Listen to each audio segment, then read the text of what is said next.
Welcome to the first discussion segment. Like I said a short while ago, my guest is already seated. Is a regular. I can say he's a regular on this show.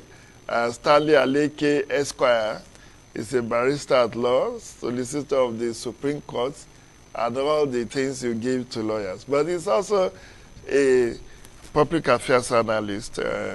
He writes a lot, as much as he discusses, politics and governance. You're welcome, Stanley. Thank you very much, sir. And how was your safari experience in Kenya? It was wonderful. It was wonderful.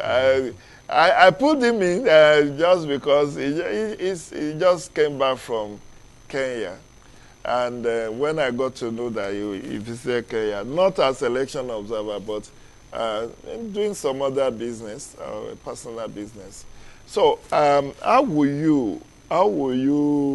what's your general impression? When you were there, how long were you in Kenya? And what was your general impression of the ambience, the political environment while you were there? Okay. I was in Kenya, I think, for like 7 days. Wow. I left the Kenya. Whole week? Yes. So I left Kenya on Sunday. That was 2 days ago. Oh, okay. Sunday afternoon. Kenya, I was kind of impressed because it was not looking as if they are at the eve of election. Everything was still going normal. Everywhere was calm. Nothing was really happening.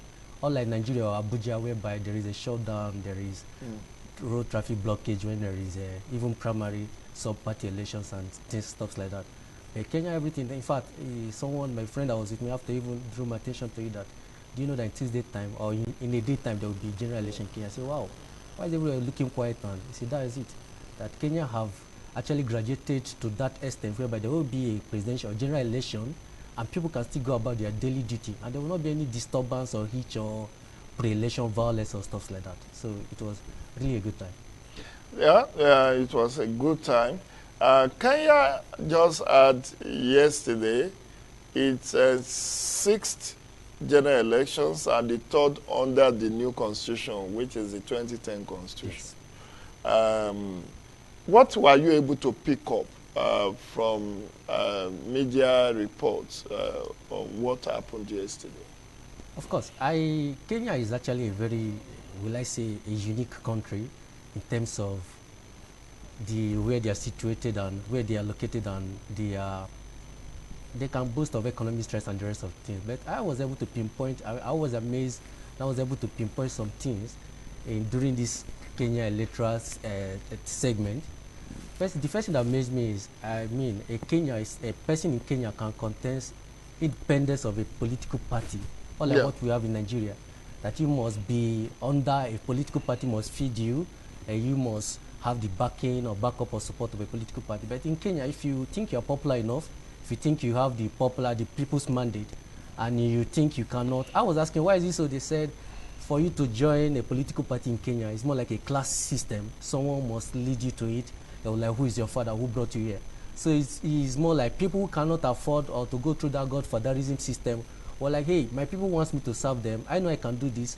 Why not just give me a chance? And the committee was like, and they said there are about 35 persons in the current parliament that contested and won independent, without a political party. And it was quite impressive. It was quite impressive. And another thing is the election was generally free and fair. And I was impressed to see some people conceding defeat. The election result is yet to be announced, but they saw that there is every indication that they are likely to lose the election. There's a woman that contested for governorship, and they were like, fine, I came from private sector, I was a banker, I've served for 8 years. There's no need pointing or contesting the result or pointing an accusation finger at people. Like, if it's obvious that I'm losing, so the people adopting the spirit of sportsmanship are like, okay, conceding defeat, even when the election result is to announce. Unlike Nigeria, the last governorship election, there's been a squabble, months, days, weeks, and we are still hearing about the other candidate forged result. They want to contest it, and these are things that, all these things, they are things that delays political development. Just imagine how much will be expended now. I know some senior lawyers that they peg their asking rate for election tribunal from 100 million And in Kenya, it's more like it's a big deal in Nigeria, whereby nobody wants to accept the result of an election, especially if it's not favorable to you. It's obvious if it's from every indication that you lost this election. Why not just, concede defeat? Nigerians will always want to engage lawyers. And of course, I'm a lawyer. I don't have any problem of engaging lawyers. And if people don't engage lawyers, how are we going to eat and feed? But there are some things that is obvious that delays. There are a lot of cases in court. There are a lot of, and Nigeria, the judicial system in Nigeria is quite unpredictable, considering what happened in Imo State. Bringing the current governor of Imo State. So those are the things that was quite notable during this Kenyan election. Well, I also picked up a number of things. First and foremost, the election is over. So let's do our projection. Who do you think will win? Yes, I think there are four candidates contesting the election. Presidential candidates. Yes, the presidential candidate. But truth be told, the battle is between two persons: the current deputy president, William Ruto. Yes, and the opposition leader, Raila Odinga. And people, the last time I checked, is more like a close mark, 50%, 49%. But the thing is, the current president of Kenya is supporting the opposition leader. So it's kind of a game. And people will ask, why is it so? It's thought to be supporting the deputy. They are the one that contested together. But what happened is, according to the story, they said right from the second term, they are after the 2017 election, which this current person, Raila Odinga, had a close mark with the Yes. Although the election was nullified, and because of some irregularities, and October there was a rerun. So what happened is, after the election, the deputy president, instead of focusing on being a deputy president, we call them vice president in Nigeria, he released his arsenal into mobilization, campaign, getting ready, warming up for the presidential election. And that was the follow-up he had with his boss. Well, the boss was like, look, this is I was able to relate with some of the political that I have that are my colleagues over there. So they say, the president was like, look, we just got in here. Why not just sit down and let's do some work? If it's close at the election eve, it will be understandable that you are all those things. They say he stopped going for cabinet meetings, he stopped being in the office. So due to that, and coincidentally, the opposition leader reconciled with the president in 2018. Yeah. So they merged the party. Handshake. Yes. So they were more like they merged the party and stuff like that. So why William Ruto is kind of popular amongst the have-not, amongst the masses. In fact, if you walk through the streets of Kenya and Nairobi, ask who are you voting for, they say William Ruto. He's using the slogan "Hustler Nation," that I'm one of you. He said he was a chicken seller. He just like the stuff that all these big brothers the motivational speaker play on their emotions and say, I'm one of you. I don't mind these people. And that's one good, unique nature about Kenyan politics. Most people, there are people who introduce them. The opposition leader was the son of the first vice president. The current president was the son of the first president. So it's always been like that your father must be someone that introduced you. There must be a backup. So this was what William Ruto is using. It's I'm the person I was able to build myself from selling chicken to being a minister of agri to being deputy this thing. A vote for me is a vote for all of you. So that's why amongst the street, amongst those that do not have much, he is the one that they are all looking for. But amongst the elite, the upper class of Kenya, the person they are projecting is Raila Odinga, the one that the president is also supporting. So it's more like a close mark. We don't know who will win, we don't know who will not win. Of course, there is something they call power of incumbency. I don't know how much that weighs, how much power of incumbency weighs in Kenya, unlike Nigeria, whereby the power of incumbency is a big deal. But let's see how it goes. It will be a close mark. But I really think, if you ask my personal opinion, I really think due to how much or how far, talking about the last projection I saw, William Ruto will likely win and make the winner of the election. Okay, let's see. If William Ruto wins, what's the implication? That would be a defeat of the dynasties. Of course. The class system. The class system. And do you see that happening, given the fact that, yes, Raila Odinga is a veteran of many years, a former prime minister. He comes from a political dynasty. and Jomo Kenyatta, father of Uhuru Kenyatta. Of course, they are foes of many decades, but they've reconciled.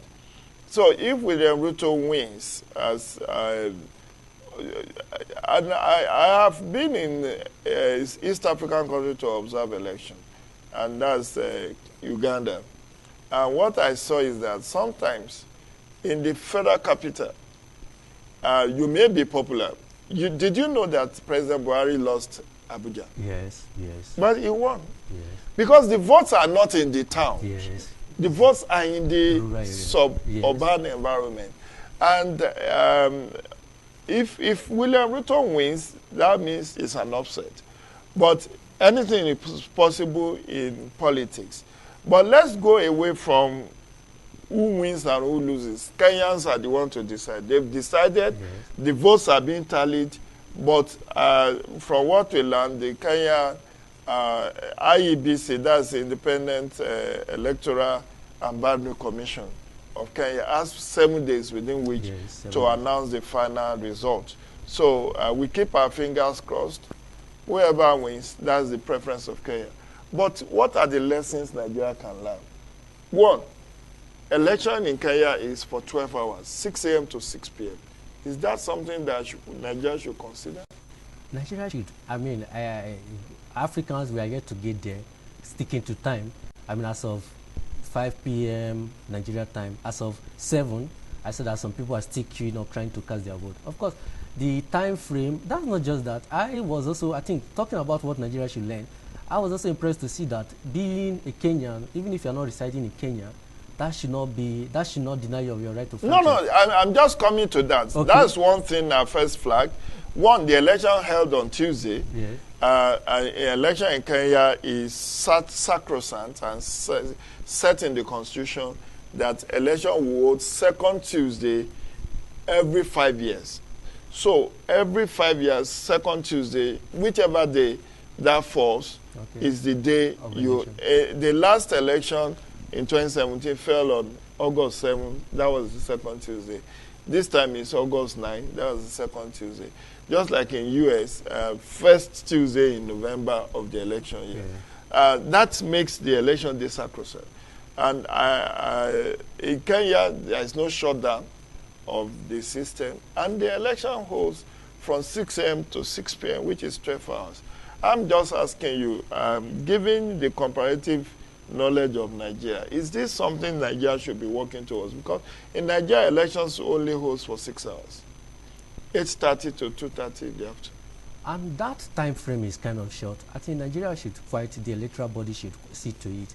I mean, talking about card readers spending hours not to malfunctioning, I mean, or the old people, the last Anambra election, I was observing it, it took about 3 hours for card reader to start working. Just imagine how many people was not, I mean, people protested, but that they were not able to vote, and you are telling them that election should close, that this is what the law says, this is what the electoral law says, that there should be expansion of this time frame. 6 hours is quite small for election, in talking about how complex Nigeria's political setting is, talking about the population of Nigeria, talking about people that are really interested to vote. So these are one of the things that Nigerians should learn, that let's expand this time frame. People want to, I think a lot they say it's better to be on the side of surplus than the side of, I mean, it's better that there is excess time than there is not much or enough time to vote. Yeah. So let there be that we peg it at 12:30, but people finish voting at 8 hours. I mean, we pegged it at 12 hours, but people finish voting at 8 hours. To be fine, then we peg it at 6 hours, but 8 hours, people are still protesting, they still want to vote. So these are coming back to the point I want to make. One of those that I advocate that you being a prisoner or being an inmate should deny your right to vote. I think Kenya is doing that. That's what we are coming to next. Okay. So, inclusion, political inclusion in Kenya. 3 things I want to flag. There's gender equity. Definitely. You have 47 reserved seats for women and 2 other parliamentary seats reserved for women. 1 for youth and 1 for persons with disability. That's gender equity. Then we have prisoners' right to vote, as well as out-of-country voting. Do you or will you recommend that for Nigeria as well? It's actually a very welcome development, especially the inclusion of women, gender equality, and this thing. It was so, I mean, there's a popular Kenyan that is a disabled. I think he sings. That's what makes him popular. He was born with arms, and it was really a delightful moment watching how he was helped cast his vote. He was using his thumb, his leg to cast. So the help of people with disabilities, giving them that you can vote, that you are still a person. I mean, people in prison, telling them even if you are a prisoner, you are, although it was restricted, you can only vote or they are allowed to vote for the president. Yeah, it's only even yes. for out of country. Yes, it's only presidential election you can but vote. It's actually something that Nigeria should look into. I would be impressed if maybe next election I hear that they are polling booths in Kuje prison. They should exercise their right to vote. If you are not on death row, you should have a right to vote. Even if you're right on death row, till you are, I mean, I can't remember the last time that court have even sanctioned a death sentence. So most of them have been on death row for life yes. imprisonment so and commuted to. Even if you're on death row, you should allow to exercise. This is a fundamental. You have been denied one, which is your right to live and right to freedom to move about. This one is an independent right. Your franchise right to vote. Despite the fact that it's restricted not to be voted for, but you have the right to vote. These are things that Kenyans are doing, that they are championing. I think these things came in. They made some adjustment after the 2007 the one the debacle that led yes, to over 1,000 deaths. The people were even thinking that they were at the brink of civil war. And that's why they adopted the 2010 election, made some changes and 2010 constitutional yes, reform. That's what they made them sit up when some things that are in Kenya electoral laws or something. You think these are Western world, these are things that are in Western world. I mean, I'm quite impressed that an East African country is taking that bold step. This is a country that Nigeria got independent 2 years before. I mean, 3 years. They got independent. Yeah, 1963. 1963.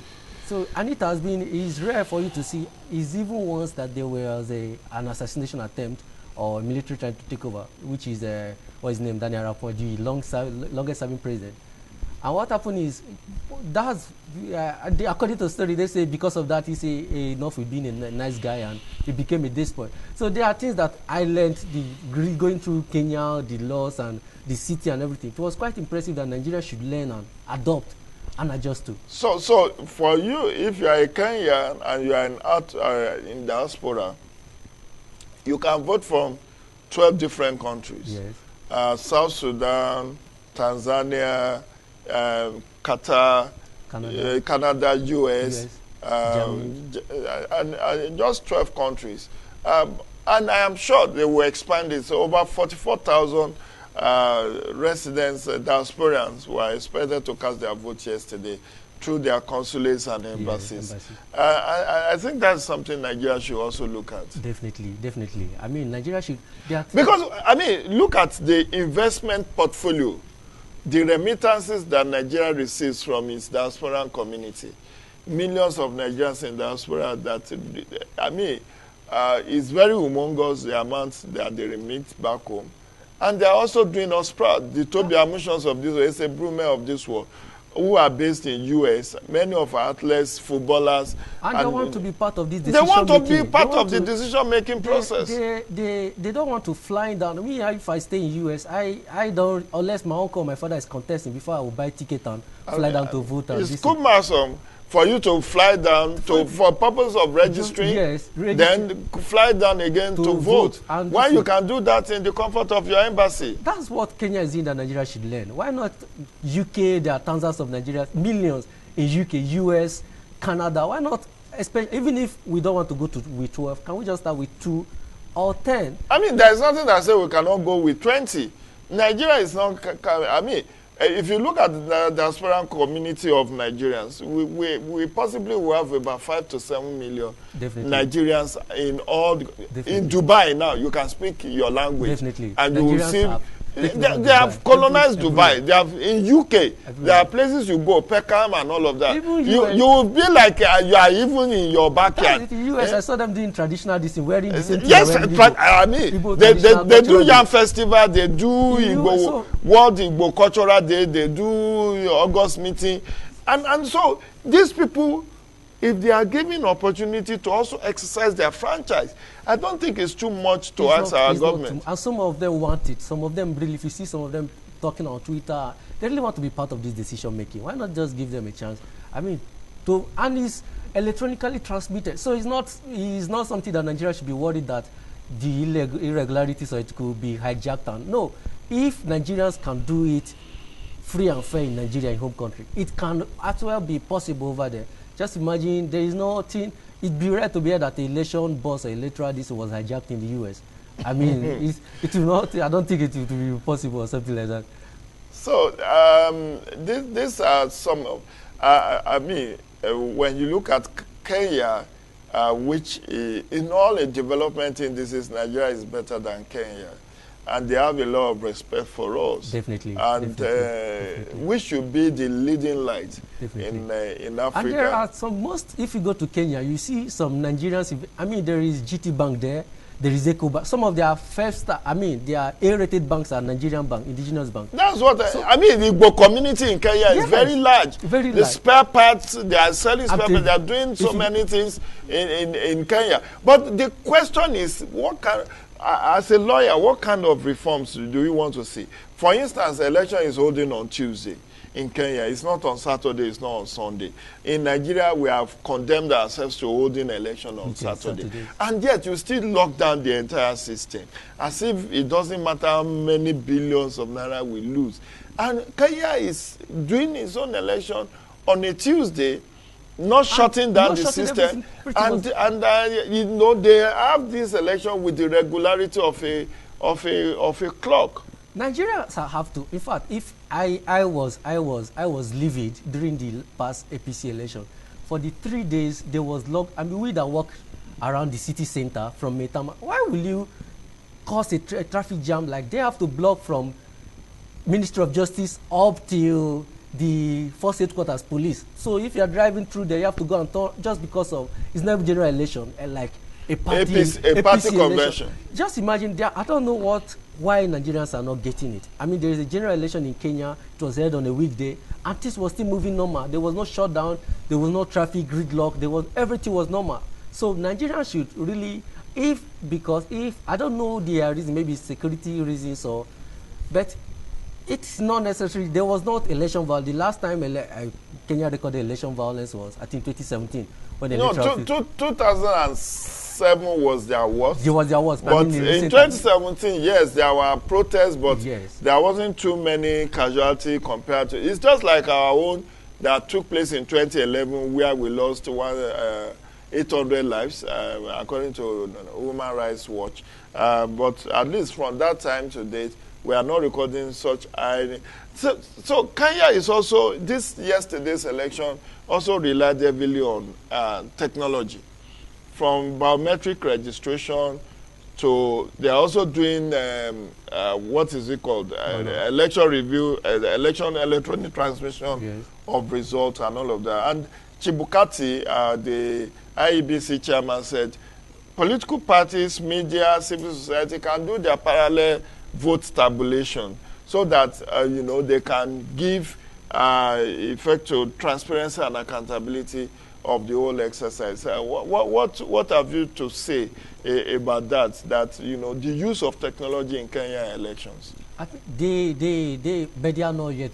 They are not there yet, because there was an old woman yesterday that was saying she tried doing the thumb printing and it was not working. But our beavers also do definitely fail. But at least it was quite impressive. But just like what Nigeria is doing, that if you're allowed to use electronic or manual, that's what happened in Kenya yesterday. But a court gave a decision last week that you can use both manual and electronic accreditation. Yes. And I'm only looking at it that Kenya is not afraid to give in to electronic use of electronic. I mean, they are fully into it, the use of electronic. Just that there are some polling in rural areas that it did not work, that they just have to, let's do manual. Yes. I mean, Kenya, they are really taking a bold step in the electronic voting and electrical transmission of votes, and it's something that other countries should learn. Other countries, especially West Other Eastern Africa countries should learn.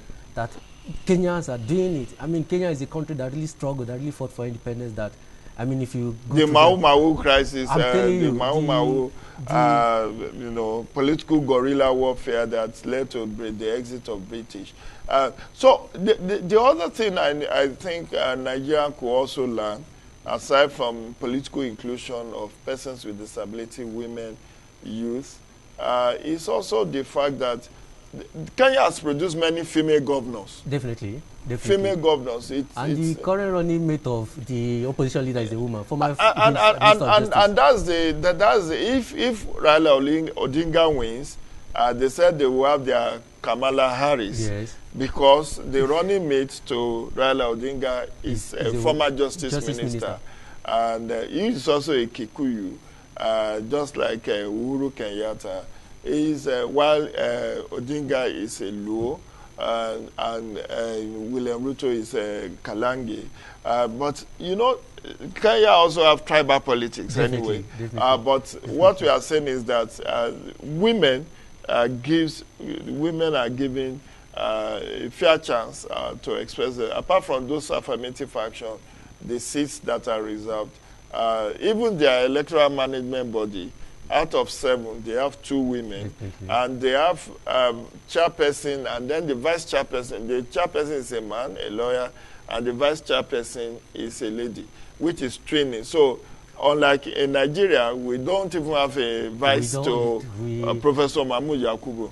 Is that something we should also consider, to have chairman and vice chairman? I think that's something, yes. I think that's something in case if, because sometimes I was in one election month, I was helping a political party then register, and the problem is that Oga is not on seat. So who does Oga job if Oga is not on seat? So why is something that Nigeria should look into? There should be a vice, something should be in place, someone that should be in place. If Oga is not on seat, someone that could act in place of Oga. So there should be something that Nigeria should learn. It could be a woman too, just like what Kenya is doing. So that we have training. But the last one, because our time is almost up, is having election every 5 years. In Nigeria, we have our elections every 4 years. And I'm thinking, given the huge cost of running election in Nigeria, is it not advisable that we think out with our constitution and decide to have maybe maximum of 2 terms of 5 years each, so that elections, instead of holding every 4 years, will now hold every 5 years? I don't think. In fact, if you ask me, I would even want Nigeria to reduce it to 3 years, 3 years, maximum of 2 terms. You can't. Sorry, we need to go on a short break and to run an advert, and we'll be back. Then we'll take your thoughts. You were talking about whether we should have our elections every 5 years or 4 years. You said you prefer to reduce the time. Yes. Why? Because Nigeria is actually a funny place. I don't want to actually go very sentimental, but the truth being told is we are not there yet where we can be recycling leaders trying to have someone for 5 years. Is a huge risk to take. Just imagine how much Nigerians have been crying just for 4 years, 2 terms and this thing. That's some of us. Let's reduce it, maybe 3 years But the cost of running election, have you considered that? It's always opportunity cost. The cost of, 305 billion in 2022 for elections. It's more better to spend that amount in cost of the economic hardship that comes. What if the next person that comes and stay 5 years is someone that cannot even do anything, or someone that? But you can impeach him. The president is under impeachment threat. How possible has that been? Do you know the process, the constitutional procedures of impeachment, going through the process of First Amendment, set up a committee? The president defend himself, and what if it doesn't fly? Especially Nigeria, the nature of the party system of Nigeria, whereby the lawmakers are in the same political party with you. That's why it have been more like impossible of impeaching a president and executive in Nigeria. It's not something if you try to impeach a president that you're in the same party with, you can be sanctioned that you are against the party. So that's the thing. Impeachment have not been something that is doable in Nigerian political history. So talking about impeachment, how many of our Nigerian presidents have been impeached? The current president have been on impeachment notice for how long now? They took it to another step. 2 weeks ago, they were protesting and saying, calling the president that he must go. That's not an impeachment process that is known to law. So if they really want to do it, going about what we're talking about, we should reduce it. We should not take the risk of going to 5 years. It's a huge risk. Okay, okay, I've heard you. It's just sampling of opinion. So you disagree that we should even increase it. But let's look at issue of party loyalty. We have an incumbent in Kenya who is supporting the opposition to succeed him as against his vice.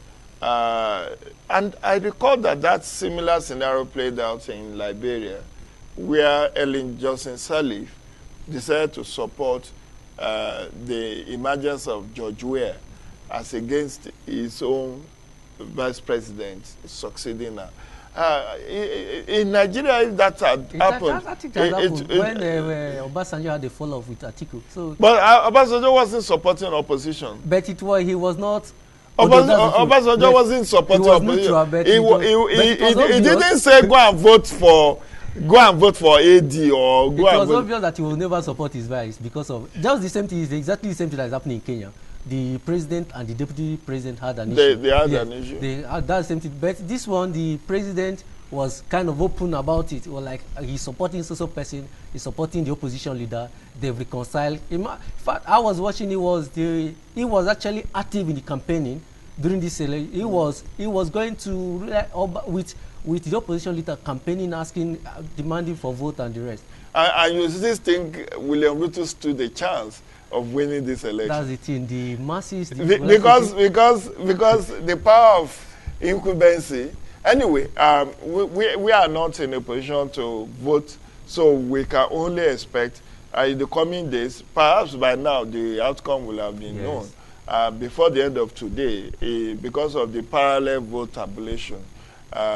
We may have seen the winner of this election. And there is also a possibility. Let me pick your brain on this.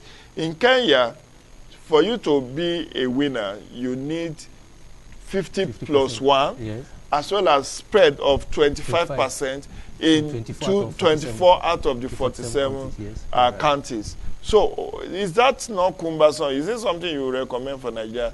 For popular vote, 50 plus 1, then 25% in at least maybe 2/3 of the states. I think Kenya, sometimes we should not or try to place Nigeria side by side in some things because they have their own, every country has their own unique system. Peculiarity, how complex it is. So I don't think that one is something that could be doable in Nigeria. It was even one of the reasons it was cancelled or nullified in 2017 because of, they say, the other irregularities, and one of the current president, Uhuru Kenyatta, was not able to amass 24th of the.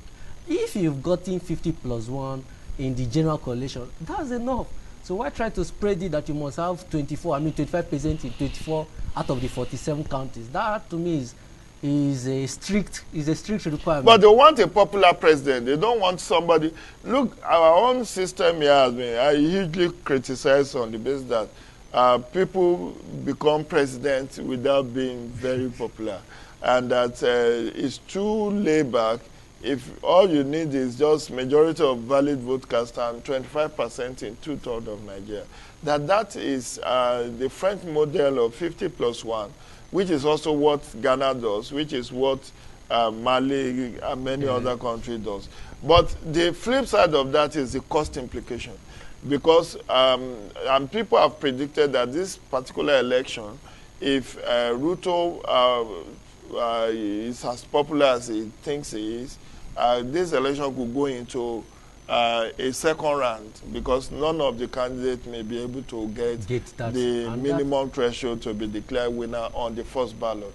And that means in another 30 days, under 30 days, they have to go another huge resources to do election. I mean, that's a departure of what democracy is all about. Democracy talks about a majority. It doesn't matter if it's 1 over, in as much, even if it's 9 or 4, 6, 4, in as much as there's no equality. One person above is enough. Popular or not, one person is enough to. The cost effective, that's quite it's not something I would want to be adopted in the Nigeria political system. But okay, let's also look at the one aspect that is very intriguing.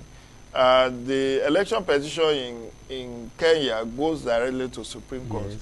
And the Supreme Court has 14 days within which to do election dispute resolution. Is that, in Nigeria, you need 6 months, 180 days. And it doesn't even start from Supreme Court. And it doesn't start, it starts from the appellate court, the Court of Appeal. So do you think they should learn from us that 2 weeks is not enough to do a proper evaluation of the outcome of election? 2 to 14 days is really a tight period. I'm thinking how a judge, how many justices can be able to go through the number of votes, if you say this social rural area, the election was mad with illegal, all these things have to be investigated.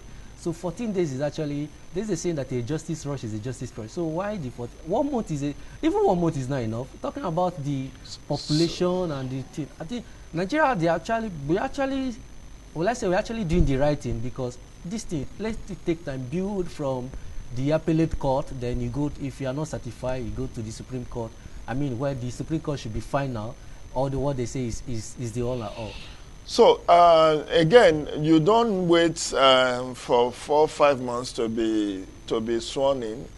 Within I think 7 days of the final result, if it's not challenged within 7 days, you'll be inaugurated as the next president. So there is no waiting for good or that. In Nigeria now, when the election is held on February 25, the winner waits till May 29 to be. It's no longer May. I think it's now June 12.